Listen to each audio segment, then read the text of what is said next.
Para makasubscribe, pindutin lamang ang notification bell para palagi kayong naka-update. Kay Rab Suarez Ipil. Alam nyo ba ang Pilipinas ay isa sa mga lugar na makikita ang tulay na mala international na lugar? Ito ay ang Cebu. Naidugtong na ang main bridge deck ng ikatlong tulay ng Cebu na magkokonekta sa bayan ng Cordova at Cebu City, na kung tawagin ay Santo Niño Bridge nitong Biyernes. Isinagawa ang main bridge deck connection ceremony at paglulunsad ng electronic toll collection ng Cebu-Cordova Link Expressway o CCLEX.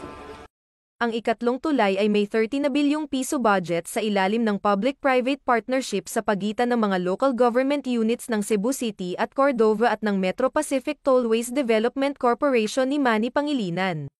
Naipatayo ang Santo Niño Bridge dahil sa proposal ng yumaong si Presidential Legislative Liaison Office Secretary Attorney Adelino Sitoy. Hango ang pangalan nito sa pagdiriwang ng 500 Years of Christianity sa Cebu. Ayon kay Pangilinan, ang construction ng third bridge ay isang conviction investment dahil noong 2017 sa paglunsad nito, ito ay may 27 na bilyong piso budget at ngayon ay umabot na ito sa 30 na bilyong piso.